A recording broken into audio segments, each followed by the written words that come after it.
clasificación de células procariotas y eucariotas. Eso es lo que vamos a trabajar el día de hoy.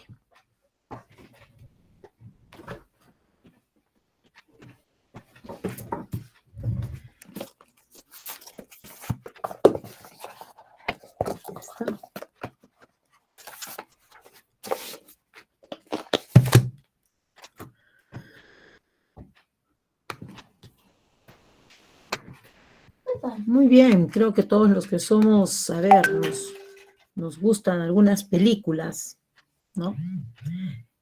Podríamos reconocer algunos de estos personajes. ¿Alguien me puede decir quiénes son? Ah, Johan se ríe. ¿Por qué te ríes, Johan? ¿Crees que no es adecuado poner estos personajes en la clasecita de hoy? ¿Cuál linterna verde? Thor. Ah, ahí está Thor, ¿no? Thor. ¿Quién más está ahí? Loki. Ah, Loki. Muy bien. ¿Quién más? Odín dice. Son sus ídolos, dice Joel. Nunca pensó que en la clase de biología le iban a hablar de sus ídolos. Muy bien. Pero no es que la Miss Patty pues haya dicho, ahora vamos a cambiar las células procariotas y eucariotas por mitología nórdica, ¿no? Nada de eso. Es que les cuento que hace unos años atrás, un grupo de científicos en una fosa marina entre Groenlandia y Noruega, encontraron unas bacterias, no bacterias, unos microorganismos del dominio arquea, ¿listo? Que es completamente distinto. Y pues los encontraron en un lugar especial. El lugar se llama el Castillo de Loki, miren. Son fumarolas, ¿no? Ustedes saben que en la zona del Rift, en la parte donde las placas se mueven, se comienza a elevar el magma y se forman, ¿no? Algunas fumarolas, ¿no? Esas zonas así, medias extremas, ¿no? Y allí, en ese lugar exactamente, bautizado como el Castillo de Loki, es que encontraron, como les digo, hace tiempo atrás, no es reciente, a eso estamos hablando de varios años atrás, trataron de extrajeron algunas bacterias y encontraron el ADN de estas bacterias, y si bien es cierto, no las podían cultivar, pero sí observaron el ADN y lo estudiaron. Y encontraron que tenía muchas similitudes con las células eucariotas, o sea, de hecho tenían algunos genes que podían codificar o que codificaban algunas estructuras que más que ser propias de bacterias, eran propias de eucariotas, no de procariotas. Entonces vamos a leer un artículo corto que encontré en internet, porque de hecho hay varios artículos sobre lo que les hablo, y ustedes pueden buscar información si gustan e informarse un poquito más, ¿no? Sobre estas llamadas arqueas de Asgard. Así les han colocado encima, miren, pues. Muy bien, dice, las arqueas de Asgard, nuestros ancestros microbianos más antiguos. A ver, un ratito. Dime, ¿alguien habló? ¿Alguien me hablaba? ¿Nadie? Ah, no, profesor, solo quería mencionar que no se veía la presentación, pero ya se ve. Ya se ve, perfecto, muy bien. Muy bien. Dice, según un estudio reciente, y este artículo es del 2017, miren, y les estoy hablando de varios años atrás ya, y ahora último también hay unos estudios, pues, vamos a ver, un ratito que me salí de donde tenía que estar. Aquí estoy. Muy bien. Según un estudio reciente, las arqueas de Asgard podrían ser el ancestro más antiguo común a todos los eucariotas. Recordemos que nosotros, ¿no? Los seres humanos, los animales, las plantas, los protozoarios, ¿no? Los hongos se me estaban escapando, estamos formados por células eucariotas. Corrían los años 60 cuando Lynn Margulis anunció su teoría endosimbiótica, ¿no? Lynn Margulis nos habla de cómo es que aparecen las células eucariotas. Entonces, esta teoría se llama teoría endosimbiótica. Muy interesante esta teoría, según la cual la primera célula eucariota se originó después de que una pequeña bacteria fuese engullida por otra más grande, iniciándose una relación de colaboración entre ellas. Desde entonces han sido muchos los científicos que han tratado de seguir la pista de este ancestro microbiano, pero no ha sido hasta ahora cuando en un artículo publicado en Nature, un equipo de investigadores de la Universidad de Uppsala ha descrito a un conjunto de arqueas que podrían suponer la pieza que faltaba para completar el árbol de la vida. Se trata de un conjunto de microorganismos localizados en diferentes regiones del planeta y han sido bautizados como arqueas de Asgard, en honor al mundo de los dioses nórdicos, ¿no? Ahí están las arqueas. Como sabéis, los seres vivos se dividen principalmente en tres grupos conocidos como procariotas, las bacterias, eucariotas, todas las células con núcleo delimitado, y las arqueas, con morfología similar a las procariotas, pero con otras características muy particulares que, claro, las hacen pertenecer a otro grupo distinto. Y precisamente estas últimas son las protagonistas, ¿dónde estoy? Son las protagonistas de este artículo, pues parece ser que fue un grupo de ellas el que hace aproximadamente 2.000 millones de años comenzó la relación de simbiosis que desembocaría en la formación de la primera célula eucariota. Todo comenzó en el 2015, cuando un equipo de investigadores de la Universidad de Uppsala en Suecia localizó a más de 2.000 metros de profundidad, en algún punto entre Groenlandia y Noruega, restos de ADN de una arquea que parecía ser el pariente vivo más antiguo de todos los eucariotas. Pero esto solo era el principio, pues a pesar de tratarse de microorganismos simples, todas contenían genes característicos de organismos más complejos, como los encargados del transporte de moléculas por el interior de la célula o los que intervienen en la formación del citoesqueleto, lo que no tienen las células procariotas, pues, ¿no? Por lo tanto, los responsables del estudio concluyen que todas estas arqueas que han sido bautizadas como Loki, Thor, Odín, Heimdall, en honor a los famosos dioses nórdicos, son nuestros ancestros microbianos más antiguos. Aún faltan mucho por saber sobre ellas, pero parece ser que sí, que una de estas arqueas de Asgard fue la que dio lugar a la primera célula eucariota, gracias a la cual todos nosotros estamos hoy aquí. Dice, digno del dios del trueno. Muy bien, artículo, como les digo, muy pequeño, pero pueden encontrar otros artículos en la revista National Geographic, hay varios relacionados con estas arqueas, ¿no? Arqueas de Asgard o Loki arqueas también, ¿no? En el artículo del National Geographic las nombran como Loki arqueas también.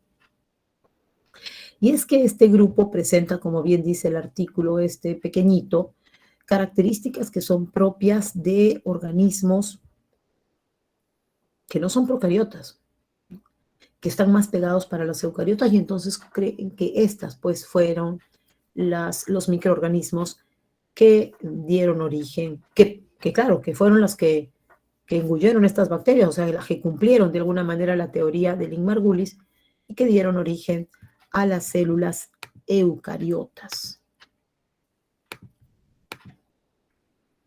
Muy bien, ¿no? Ahí está el castillo de Loki.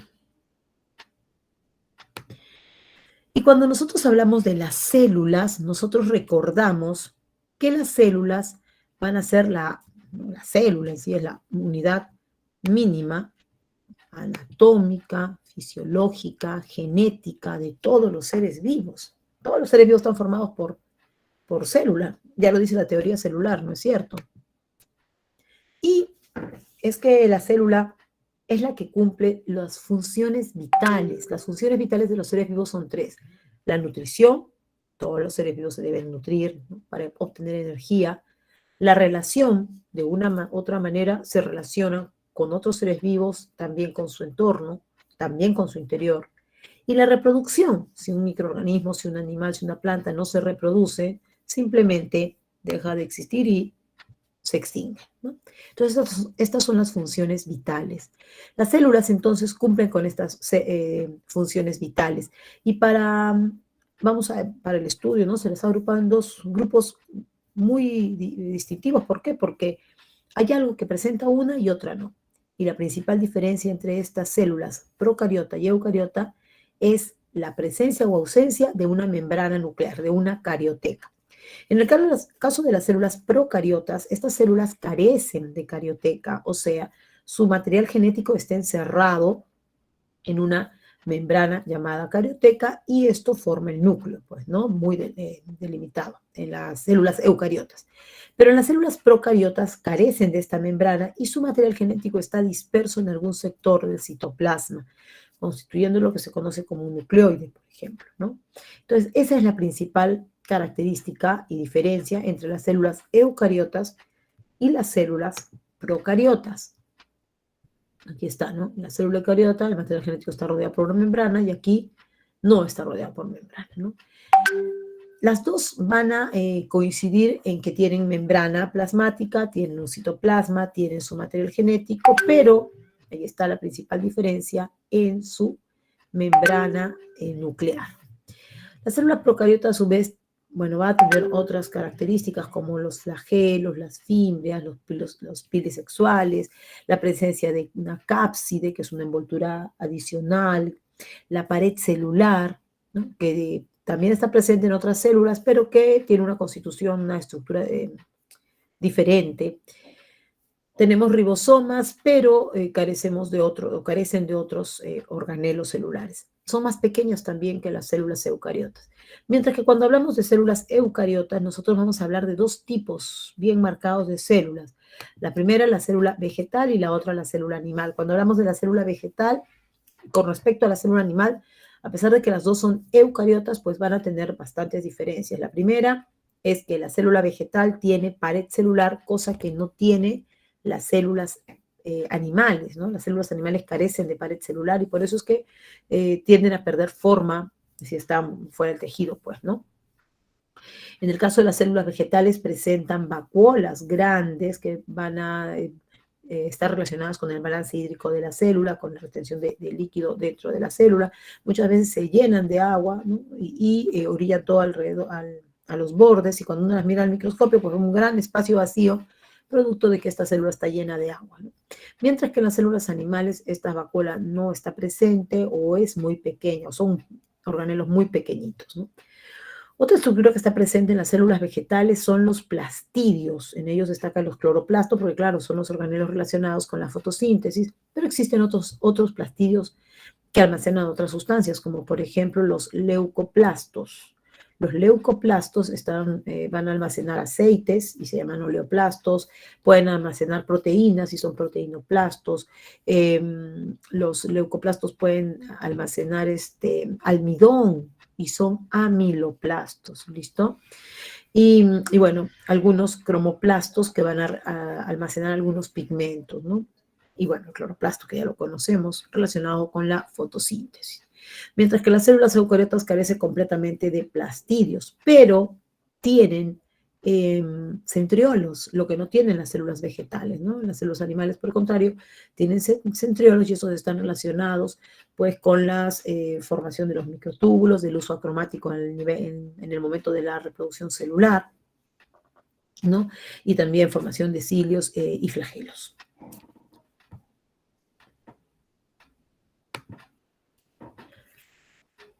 Pero no son las únicas diferencias, existen muchas diferencias más, como pueden verla en estos cuadros, y es que cuando hablamos de las procariotas, vamos a hablar, les decía que tienen un tamaño mucho menor al de las eucariotas, ¿no? Las procariotas tienen un diámetro que va más o menos de 1 a 10 micrómetros, mientras que las eucariotas de 10 a 100, ya por ahí tenemos una gran diferencia, ¿no?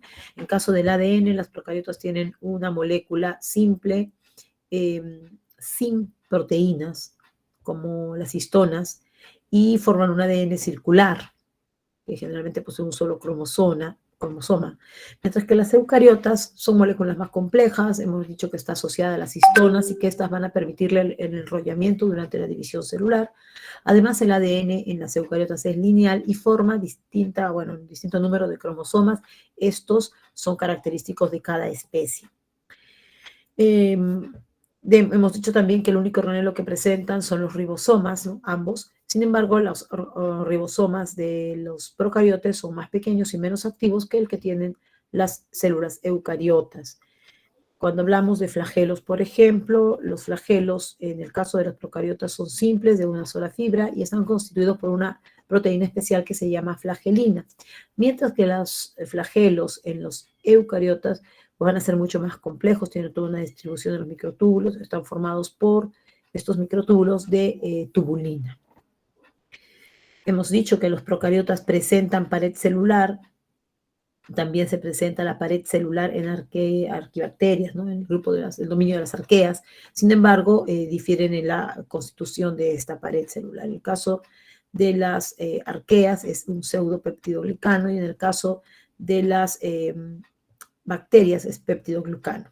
Mientras que en las eucariotas vamos a tener que la pared celular está presente en vegetales, está presente en algas, está presente en hongos, y principalmente va a estar formada de celulosa en las plantas, ¿no? Celulosa, hemicelulosa, y en los hongos va a estar formado de quitina. ¿Qué más podemos decir? Bueno, ya hemos visto que no poseen organelos membranosos y sí hay algunas estructuras que se forman, pero a nivel del mesosoma, ¿no? Que está pegada a la membrana celular. Mientras que en las eucariotas tenemos pues todo tipo de organelos que cumplen además diferentes funciones. Aquí tenemos una célula típica vegetal con su gran vacuola, sus cloroplastos, ¿no? Y su pared celular. Mientras que aquí observamos una célula animal, tiene su membrana, pero carece de pared celular, no tiene cloroplastos ni ningún plastidio, ¿no? Pero tiene centriolos relacionados, como hemos dicho, con el citoesqueleto, ¿no? Algunas diferencias más entre célula vegetal y animal es que, bueno, la animal no tiene pared celular, mientras que la vegetal sí presenta una pared celular. Ya hemos dicho que su estructura difiere en cuanto al organismo que corresponda, ¿no? Si es de la plantas y algas, bueno, está en celulosa, va a contener celulosa o hemicelulosa, en el caso de los hongos quitina. En el caso de las células animales no presentan plastillos y en el caso de los vegetales sí, ya lo hemos dicho. Las células animales tienen como sustancia de reserva el glucógeno y en el caso de los vegetales, pues es el almidón. Cuando nosotros hablamos de las células animales, generalmente decimos que son heterótrofas y en el caso de las células vegetales, algunas son autótrofas, pero en algunos casos también podrían ser heterótrofas. Las células animales presentan lisosomas, cosa que no tienen las células vegetales, ¿no? Estas estructuras que están formadas o que contienen gran cantidad de enzimas digestivas. En el caso de las células del reino animal tienen cilios, flagelos y las vegetales no los presentan, ¿no? Y bueno, las células animales pertenecen al reino animal y en sí, y algunos organismos del reino protista, como los protozoarios, ¿no? Mientras que las células vegetales, bueno, el tipo vegetal podemos encontrarla en el reino Plantae, en algunas algas que pertenecen al reino protista y al reino Fungi. Acá tenemos algunos organelos y la función que desempeñan dentro de la célula. Por ejemplo, tenemos que corresponde al sistema de endomembranas, el retículo endoplasmático liso y rugoso. El retículo endoplasmático rugoso, que es el que está más pegado a la membrana nuclear, va a presentar en su superficie adherido pues ribosomas y está relacionado con la síntesis de proteínas, por el mismo hecho que presenta ribosomas. Mientras que el retículo endoplasmático liso carece de ribosomas y lo vamos a relacionar más con la síntesis de lípidos. También tenemos el aparato de Golgi. El aparato de Golgi está relacionado con, siempre solemos decir, con el empaquetamiento de algunas moléculas. Y es que aquí vamos a ver que algunas moléculas se hacen más complejas, se unen a otras y forman moléculas mucho más complejas. Y bueno, necesarias en todo caso, ¿no? Pero que son más complejas. También tenemos los lisosomas que se desprenden del aparato de Golgi. Estos lisosomas son organelas que están llenos de enzimas digestivas que van a permitir la digestión celular. También tenemos la mitocondria, que está relacionada con la producción de energía a partir de la glucosa en presencia de oxígeno. Tenemos también los peroxisomas, que van a estar relacionados, porque tienen enzimas de tipo catalasa, pues van a estar relacionados con la destrucción del peróxido de hidrógeno, que es altamente tóxico para las células, ¿no? ¿Qué otra cosa más tenemos? A ver, mitocondrias, la cola, el núcleo. Bueno, la membrana sabemos que es una estructura que protege a toda la célula, la delimita, le permite también relacionarse con su entorno, ¿no? Y los microtúbulos y microfilamentos del citoesqueleto que le dan estructura, forma a la célula, ¿no?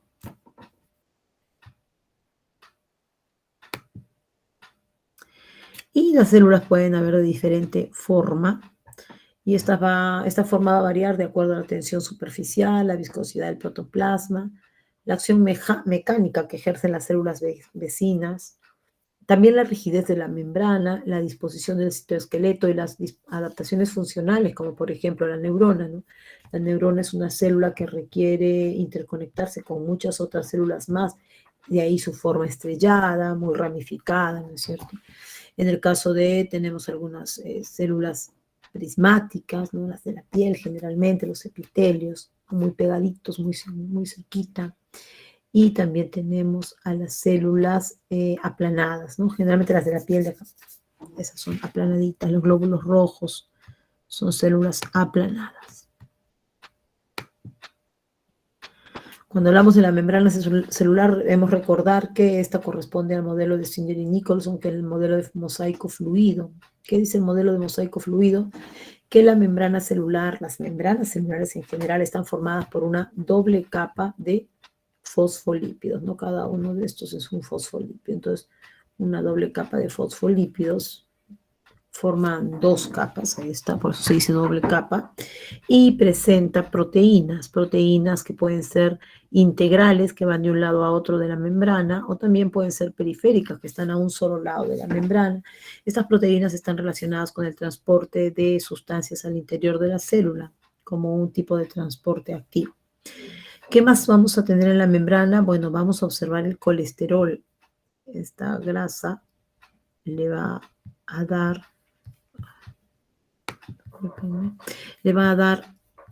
rigidez, estabilidad principalmente a la membrana, ¿no? Ahí está el colesterol.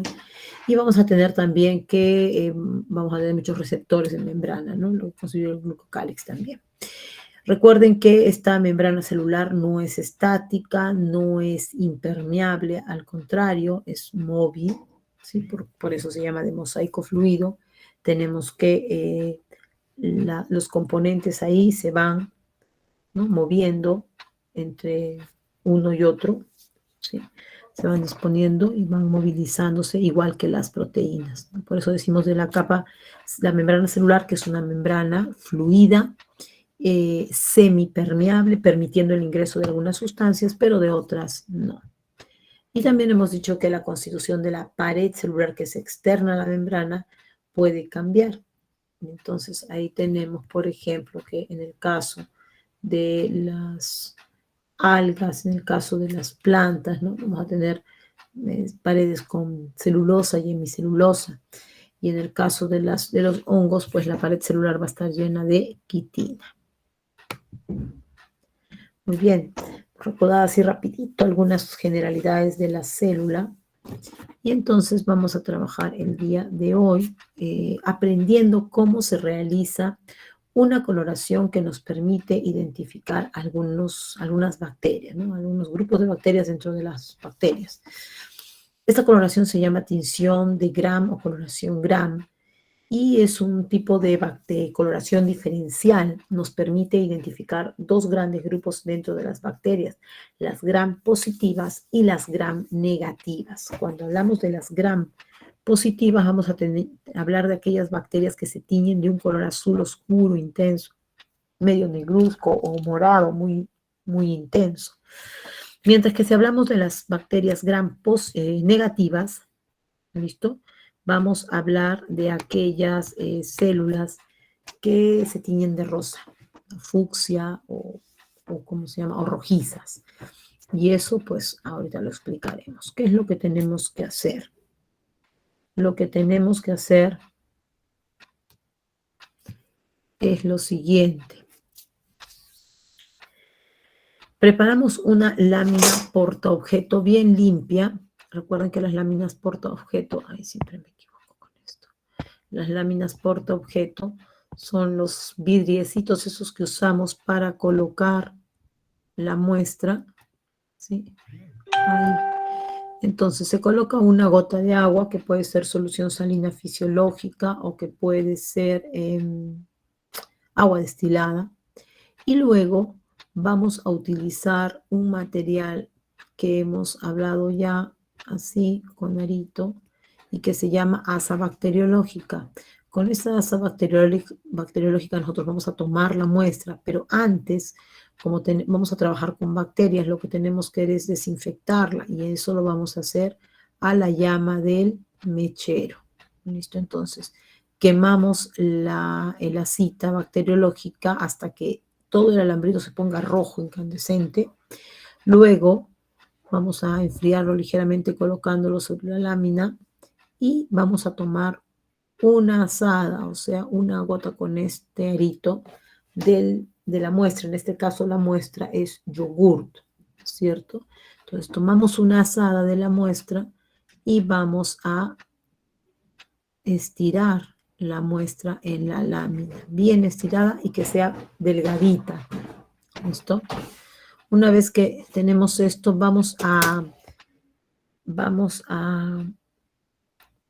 secar la lámina. ¿Y cómo lo hacemos? O lo hacemos al aire o la acercamos al mechero y la vamos jalando, ¿sí? Así la ponemos y la sacamos. No la dejamos directamente ahí, sino que la vamos jalando para que la lámina como que se calienta y ese calor va secando la muestra para que quede fija y no se lave, porque de repente si yo la agarro fresca y le echo el colorante, se lava todita, ¿no? Muy bien, una vez que hemos secado bien la lámina, nosotros podemos empezar a hacer la coloración gram. Entonces, ¿qué haríamos con la coloración gram? Vamos a agregar, en primer lugar, unas gotas de cristal violeta. Miren acá, el 7 gram tiene 4 componentes: el cristal violeta, el lugol, el alcohol acetona y la safranina. Si no hay safranina, también se puede usar fucsina. Entonces, estos 4 componentes de la coloración gram se van a adicionar uno por uno y en orden. No puedo adicionar uno antes que el otro, tiene que ser necesariamente en ese orden. Entonces, agarro la lámina y le agrego cristal violeta, tratando de cubrir toda la muestra. ¿Listo? Cubrimos toda la muestra. Y lo dejamos reposar ahí. No a secar, no se va a secar, pero sí reposar de 1 a 2 minutos para que estas bacterias de la muestra puedan tomar el color del cristal violeta. Una vez que hemos terminado con esos 2 minutos, vamos a retirar el exceso de la muestra, pero el exceso para lavarla no, el chorro del agua no cae directamente sobre la muestra, sino que debe caer a un costadito y resbalar para sacar el exceso de colorante. ¿Listo? Muy bien, entonces ya que enjuagamos la lámina, vamos a agregar luego lugol. ¿Qué es el lugol? Es un fijador, es un mordiente. ¿Y cuál es su función? Se va a agregar hasta cubrir el preparado y dejar en reposo por 2 minutos. Le agregamos el lugol y lo dejamos por 2 minutos. Incluso vamos a ver que la lámina se pone un poco más oscura. Dejamos los 2 minutos y luego procedemos nuevamente a enjuagar. Enjuagamos con agüita por un costado para que no se limpie la muestra.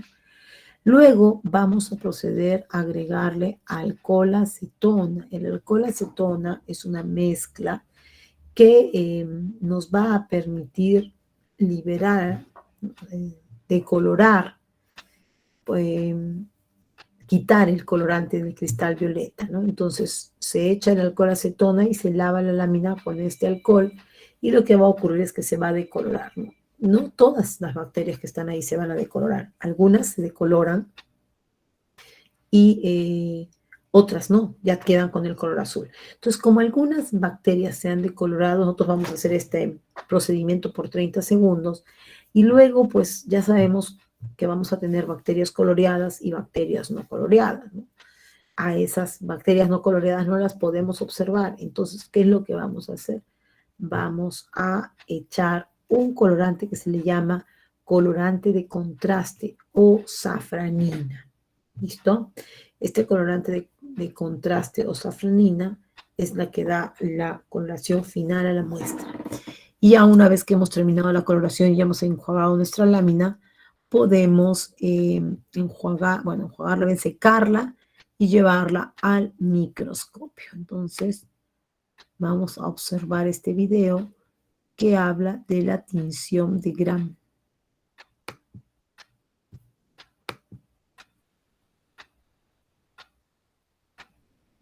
A ver.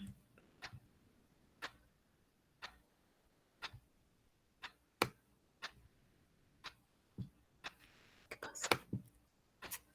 Un ratito, por favor.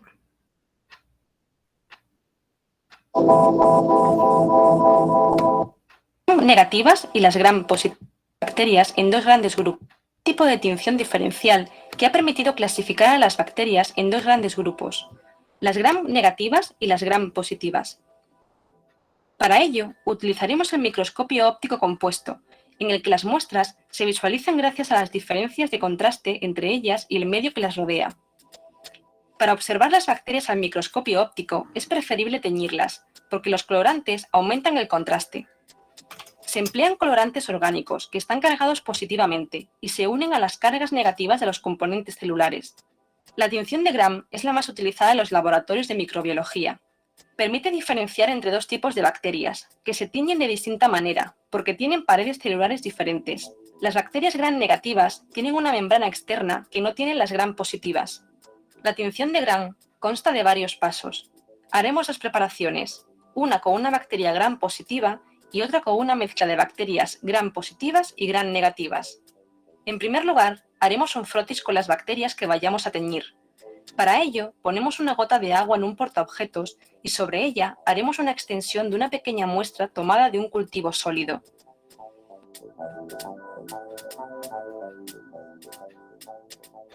Dejamos secar. Podemos hacerlo con la ayuda del mechero. Fijaremos las bacterias con calor. Para ello, pasaremos el portaobjetos por encima de la llama con la muestra mirando hacia arriba. Añadiremos cristal violeta. Dejaremos actuar el colorante durante 1 minuto para que tiña a todas las bacterias Gram positivas y Gram negativas.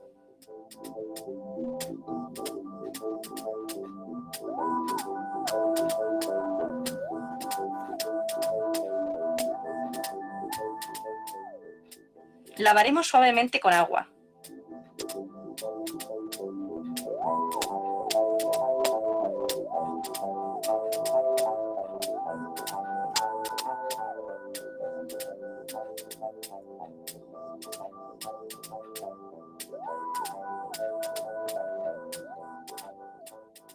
Añadiremos Lugol y dejaremos actuar 30 segundos. Este actúa como mordiente, fijando el colorante.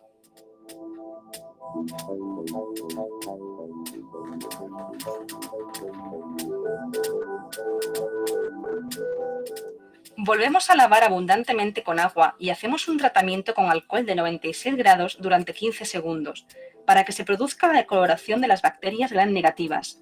Las bacterias Gram positivas permanecerán teñidas de color violeta.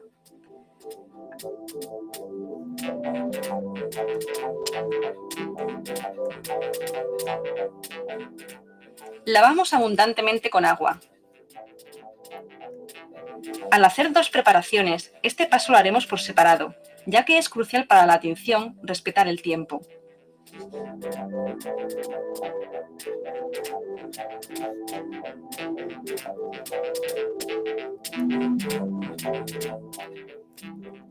Lavamos abundantemente con agua. Añadiremos safranina y dejaremos actuar el colorante durante 1 o 2 minutos para teñir las bacterias gram negativas.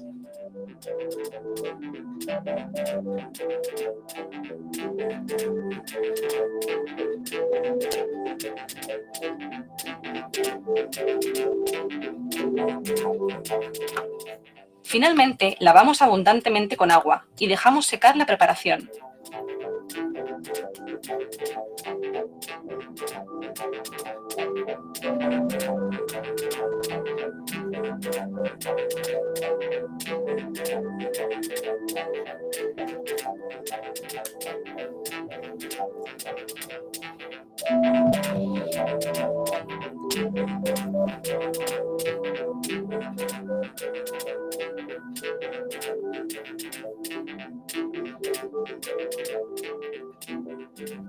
Observaremos la tinción al microscopio óptico con el objetivo de 100 aumentos con una gota de aceite de inmersión.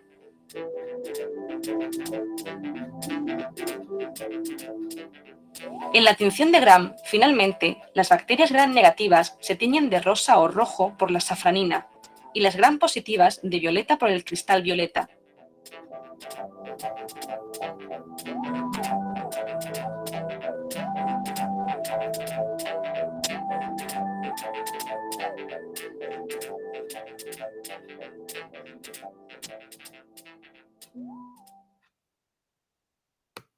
Una con una bacteria gram, tipos de bacterias.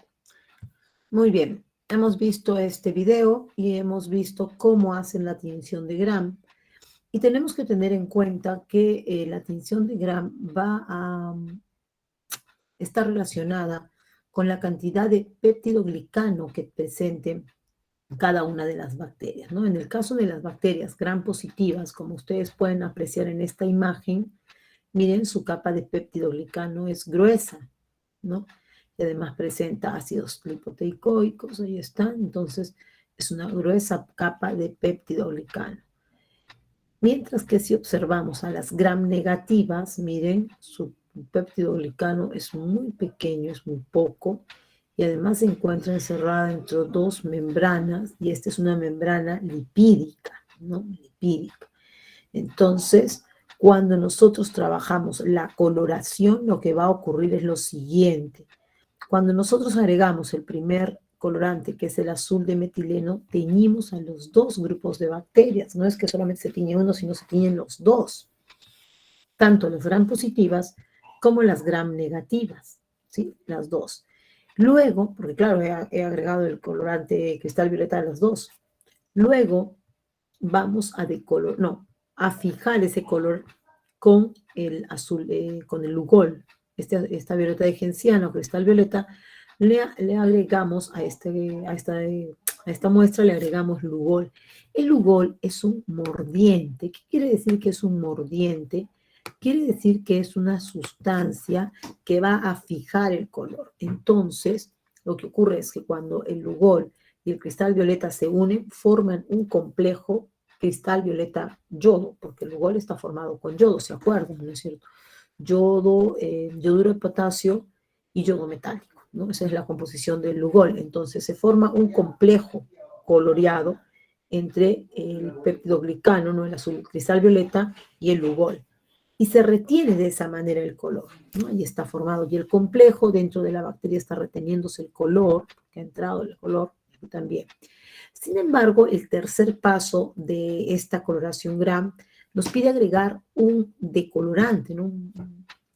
un alcohol acetona. Y este alcohol acetona va a decolorar a las bacterias, pero no las va a decolorar a todas. Por lo siguiente, porque el ácido, el peptidoglicano que presentan las gram positivas en presencia del alcohol tienden a deshidratarse y se cierran, ¿no? Todos los pequeños poritos que hubieran se cierran por completo y capturan, detienen, encierran este complejo cristal violeta yodo, lo atrapan ahí dentro de la bacteria. Pero en el caso de las gram negativas, alcohol acetona, pues es un disolvente de lípidos y, miren, al entrar en contacto con las grasas de estas bacterias, pues, ¿no? De las membranas de las bacterias, lo que ocurre es que forman poros muy grandes, agujeros muy grandes, y adicionalmente lavan hasta el color que ingresó a la célula, liberándose de color. Entonces, mientras que en las gram positivas el color ha quedado atrapado porque el péptido glicano se ha deshidratado y se ha cerrado, en las gram negativas las células, ¿no?, pierden muy fácilmente color y quedan incoloras. Por eso, en el cuarto paso de la coloración gram, nosotros adicionamos un colorante que se llama colorante de contraste, ¿no? Porque claro, tengo unas azules y las otras transparentes, no las voy a ver. Entonces le pongo otro colorante que me permita hacer la diferenciación en lo que tengo. Y se le echa la safranina. Entonces, cuando yo echo la safranina o la fucsina, en todo caso, estas que están azules se van a quedar azules. Pero estas que están incoloras van a tomar y retener este olor de la safranina, que es rojizo, y vamos a tener que entonces las llamamos gram negativas, aquellas que quedan rojizas, y llamamos gram positivas, aquellas que quedan azules, azuladas. ¿Listo? Muy bien, entonces espero que haya quedado claro eso. Aquí tenemos las observaciones, ¿no? Miren cómo se observa estas bacterias del yogur cuando las miramos por el microscopio. Miren, aquí hay 3 coquitos, por aquí hay 2, ¿no? Ahí están, cocos de las bacterias, bacterias del yogur, ¿no?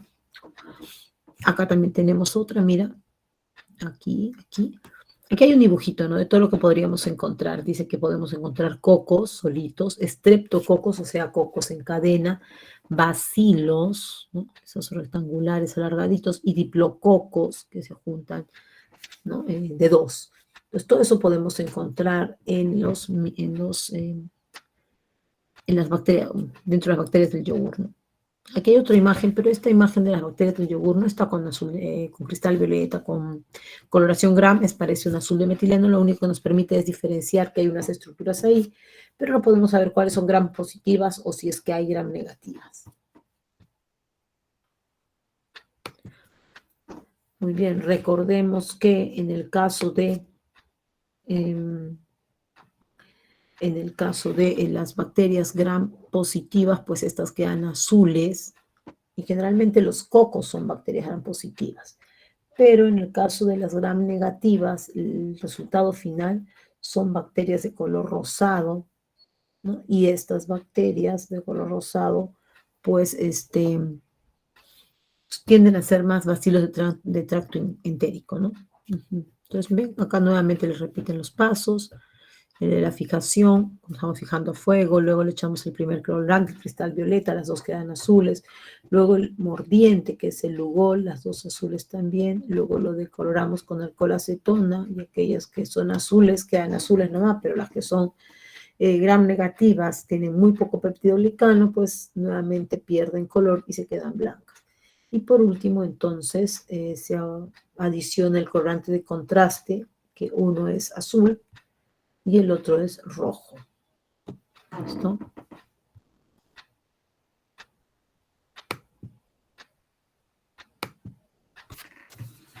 Muy bien. Entonces, eso respecto a la coloración gram. Vamos a ver una segunda experiencia, y en este caso es el reconocimiento de células eucariotas en vegetales. Cuando nosotros hablamos de células eucariotas, ya hemos visto que son las células que presentan un núcleo definido, son las células que presentan una membrana nuclear y adicionalmente presentan, hemos dicho en el caso de células eucariotas vegetales, pues presentan plastidios, presentan cloroplastos, etc. ¿Cómo vamos a hacer? Para trabajar esta experiencia se realiza un corte muy finito con hojita de bisturí, ¿sí?, de una papa, de la parte interna, la parte amarilla, o sea, de la carne, de la pulpa de la papa, no de la cáscara, ¿ya? Entonces, cogemos un poco de la muestra, pues, de la papa, ¿no? La cortamos bien delgadita y la vamos a colocar sobre una lámina portaobjeto. ¿sí? La colocamos sobre la lámina portaobjeto y como es una muestra fresca, le colocamos una laminilla cubre objeto y así la llevamos al microscopio. Recuerden que para enfocar al microscopio lo primero que tenemos que hacer es observar 4X, que es el objetivo panorámico, y una vez que yo enfoqué en 4X, ya no muevo el diafragma, ya no muevo el condensador, ya no muevo mis, ¿cómo se llama?, la platina ni nada, y simplemente comienzo a cambiar mis objetivos, ¿no? Subo al de 10, subo al de 40, y si es que fuera una lámina fija, pues puedo subir al de 100X, pero no, como no es, la dejo en 40. Ahora, no siempre las observaciones son tan nítidas. A veces puede ocurrir que algunas observaciones pues necesitan algún colorante que les permita observar mejor. Entonces pueden usarse Lugol. Muy bien, entonces vamos a ver este videíto sobre la observación de las células eucariotas vegetales.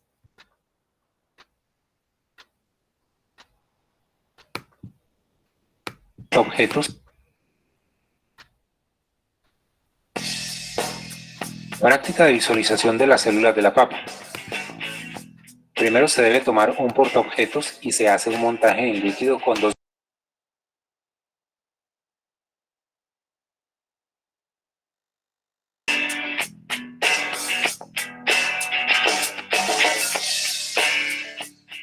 No se debe montar un pedazo con cáscara. Por ello se debe buscar la carnosidad.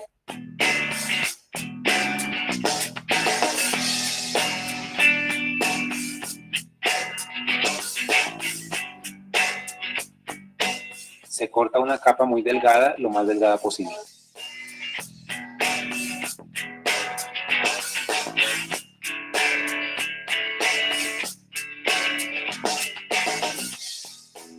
Luego se coloca sobre la solución salina.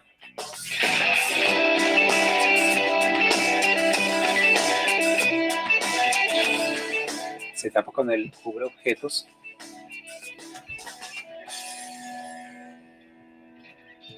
Se elimina el exceso de agua y se lleva al microscopio.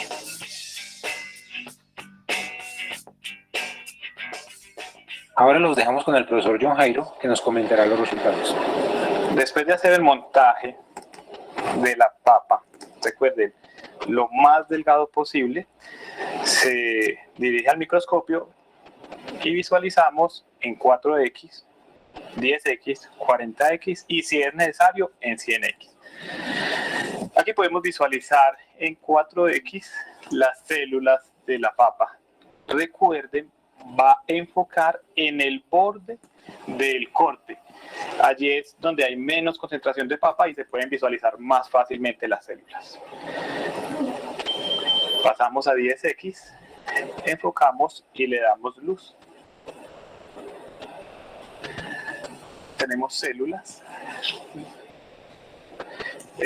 con estructuras más bien circulares. Pasamos a 40X.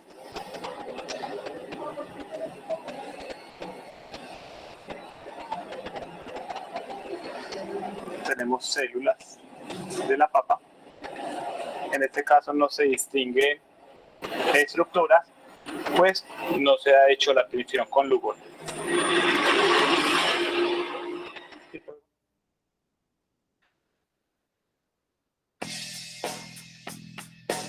Después de la visualización en el microscopio, a la muestra se le adiciona Lugol para teñir las estructuras de la papa.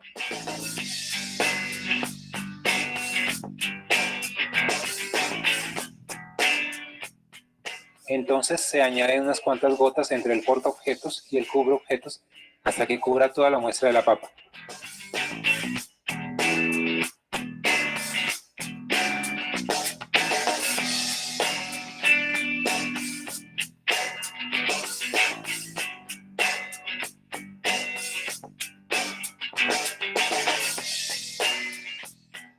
Luego se elimina el exceso con la servilleta y se vuelve a visualizar en el microscopio.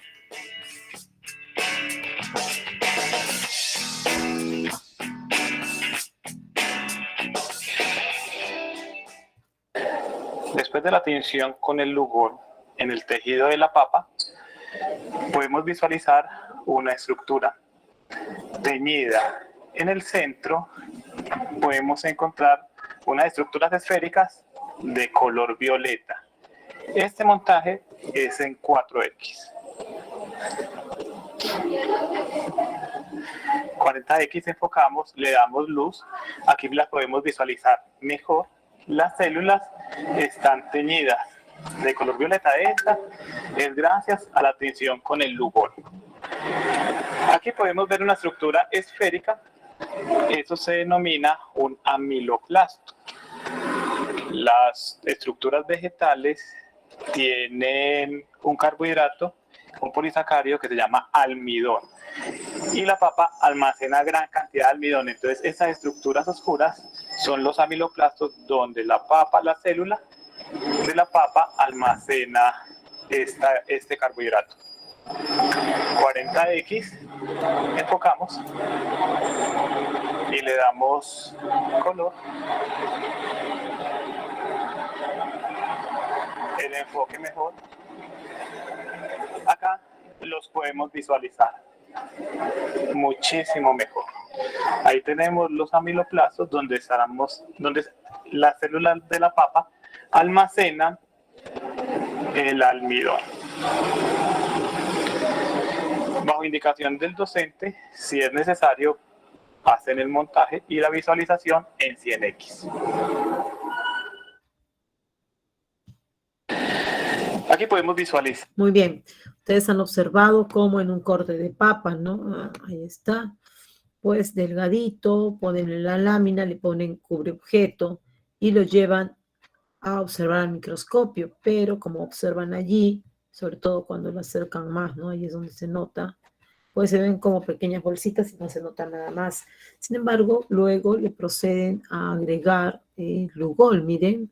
Y conforme le van agregando el Lugol, la papa se va poniendo muy oscura. Ahí está. Dime Carolina. Profesora, tenía una consulta. Al momento de agregar el Lugol, ¿por qué lo colocan entre el cubreobjetos y el portaobjetos y no retiran el cubreobjetos? ¿Por qué? Porque, bueno, por comodidad. Lo hemos hecho así, también podrías retirar, pero también hay exceso. En realidad, cuando colocas ahí la gotita, esta ingresa dentro y tiñe lo que está dentro, ¿no? Si ustedes observan allí la parte de la papa, sí, es verdad, Yeset, lo que dices, ¿no? Puede malograr las lentes si está solamente líquido, pero ¿qué ocurre? Eso es verdad, ¿no? Que podría malograr la lente, pero Carolina habla más que todo que por qué cuando está ya puesto, ¿no? La laminilla cubre objeto, en vez de levantar la laminilla, mete, ¿no? La gotita. Dime, Carolina. Es que también cuando elimina el líquido que sobra entre las dos láminas, es como que hace una presión entre esas dos láminas. Y la semana pasada dijimos que al menos el cubreobjetos era bastante frágil. ¿No tiene miedo que se rompa o pase algo? Mira, cuando haces coloración de cromosomas, hay una tinción con orceína.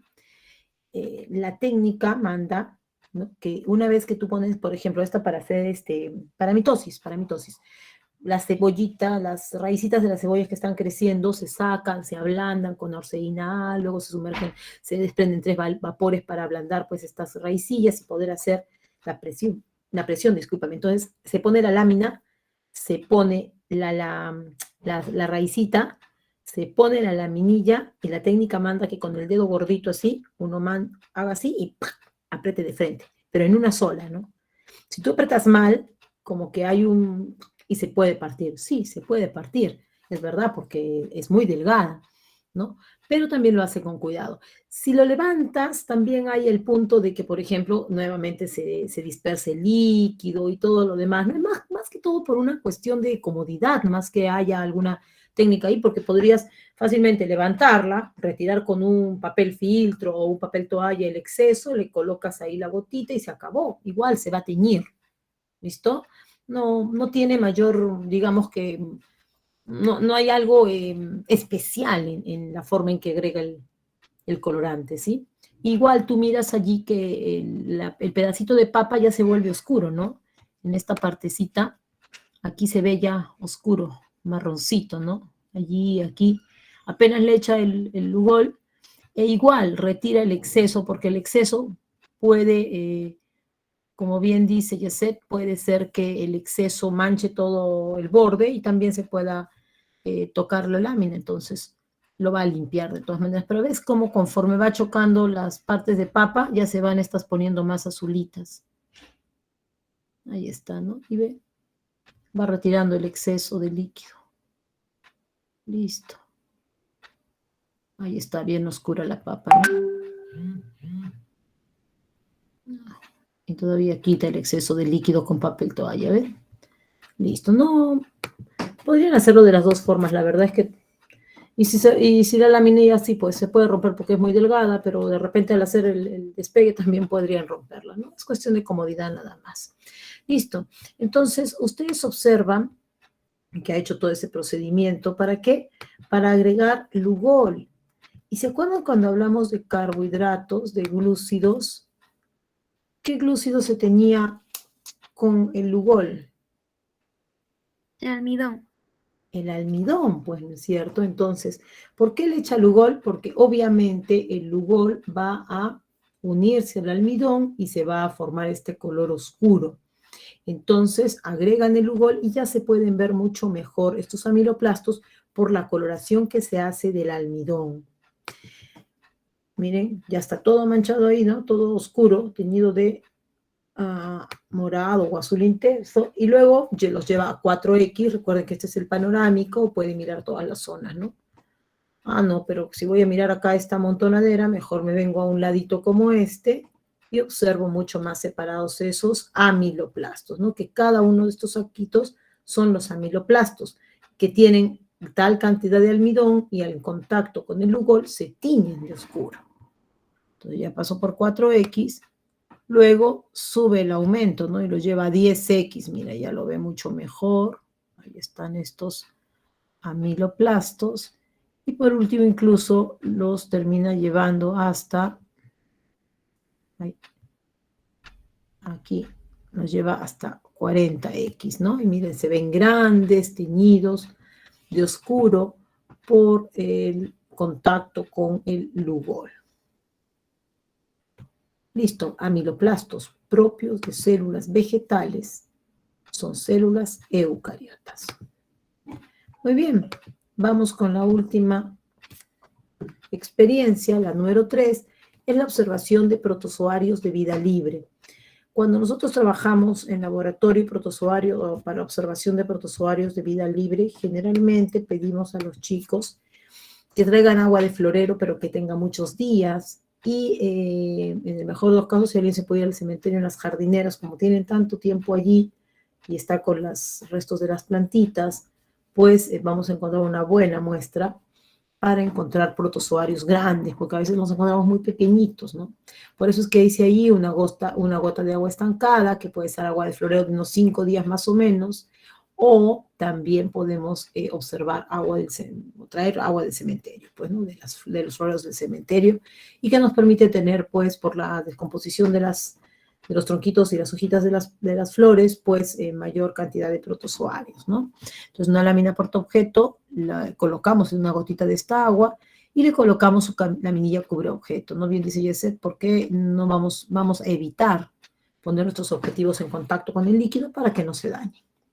Vamos a llevar nuestra lámina, que es una muestra en fresco, la vamos a llevar al microscopio, siempre empezando por el panorámico, o sea, 4X, y luego vamos subiendo. Pero recuerden que al ser una muestra fresca, no podemos llegar hasta 100X, nos vamos a quedar en 40X.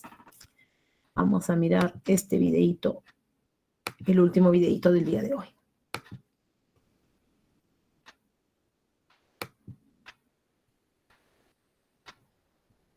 Bueno, pues para realizar esta práctica vamos a utilizar un mortero, un vaso de precipitado y utilizaremos agua, que puede ser destilada o bien del grifo. También utilizaremos una cucharilla metálica, y además pues iremos a recoger tierra de macetas y hojarasca, que de algún parque cercano o de algún lugar de un jardín. La hojarasca será machacada en el mortero, pues enérgicamente, esto le suele gustar mucho a los alumnos, y la introduciremos en el vaso de precipitado, ¿de acuerdo? La cantidad, pues la podremos ver un poquito a ojo, pero una cantidad así sería más que suficiente. Después, pues introduciremos la tierra de maceta. Recordemos que es sobre todo en la tierra de maceta, no solo en la tierra de maceta, pero es aquí donde se encuentran las formas de resistencia de nuestros protozoos. Por lo tanto, podremos demostrarle a los alumnos que en el suelo hay vida latente, que espera las condiciones adecuadas pues, para subsistir. Una vez que introduzcamos la tierra, que podrán ser 4 o 5 cucharadas, añadiremos el agua, ¿vale? Este vaso de precipitado pues es un vaso bastante común en los laboratorios, pues se puede llenar un poquito de agua, ¿vale? Y esto pues supondrá no más de 250-300 mililitros, ¿de acuerdo? Una cantidad más que suficiente. Como veis, pues agitamos después para que el agua entre en contacto con la mayor cantidad de tierra y libere pues, las formas de resistencia, los quistes. Y os muestro aquí que queda un agua bastante turbia, que es un poco el objetivo que buscamos. Si queda muy clara, tendremos que añadir más tierra. Después, pues la colocaremos en una ventana, ¿de acuerdo? Una ventana así que esté un poco en penumbra, pero a la que le pueda dar la luz a lo largo del día. No olvidemos que en el suelo también hay formas de resistencia de algas y estas pues necesitan la luz para hacer la fotosíntesis. Lo dejaremos reposar y a partir de transcurridas 24 horas podríamos empezar ya a ver las primeras formas. Recordemos que en los institutos, en los colegios, pues las aulas se comparten o en ocasiones hay personal de limpieza, así que no está de más poner un cartel para que no nos muevan la persiana y las condiciones de crecimiento de nuestros protozoos y algas sean lo más constantes posible. Aquí os muestro un conjunto de imágenes, de vídeos que he grabado con la ayuda de mi móvil en el microscopio. Esta parte es la que más le gusta a los alumnos y nos podemos ayudar de una guía de identificación que pueda ser muy básica porque el reconocimiento es bastante complejo y a veces los microscopios que tenemos en los colegios y en los institutos pues son muy limitados, ¿vale? No estaría mal hacerse una guía. Yo os pongo un link aquí en mi vídeo a una guía que he descargado de un colegio, de un curso tercero de la ESO, y que está bastante bien porque recoge las formas más habituales. Sobre todo he visto ciliados. Buscaba a mis queridos paramécicos, pero no han aparecido, por lo menos al día siguiente. Pero si esperásemos quizá 4, 5 o 6 días, encontraríamos otras formas de resistencia que aparecen un poquito más tarde. También se han observado múltiples bacterias, que podríamos incluso llegar a teñir en una práctica posterior. Muy bien. Aquí ustedes han visto cómo toma una gota de agüita, y observamos cómo se mueve. No, bueno, acá hay una burbuja de aire, entonces, bueno, delimito un poco el movimiento de estos protozoarios, pero han visto que requieren, o sea, no es tan fácil observarlos porque si nosotros tenemos la imagen, miren, no podemos observar exactamente cuáles son, no sabemos que está por aquí otro, porque los hemos visto moverse. Pero si nosotros normalmente en el laboratorio los queremos observar y no los tenemos en movimiento, es muy difícil identificarlos, ¿no? Estos protozoarios generalmente se van a divisar por su movimiento, pues, y son muy rápidos. Entonces, eso es una muestra panorámica. Ahora ya le subió el aumento, puede divisarlos mucho mejor, ¿no? Protozoarios son muy lindos cuando los vemos en el microscopio.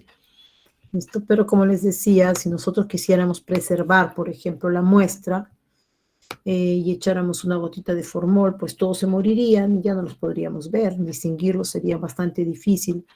Como les digo, aquí lo que nos permite observarlos es pues el movimiento, ¿no? El movimiento que tienen. Ahí está. Ahí está, miren.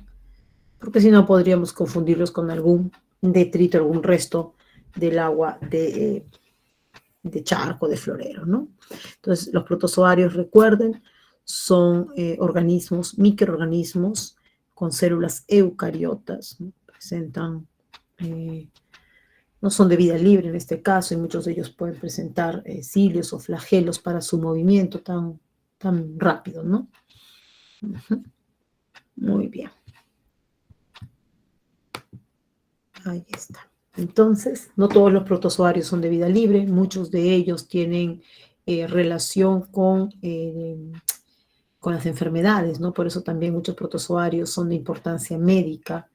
Ahí tenemos de repente el Palantidium coli, algunos Plasmodium,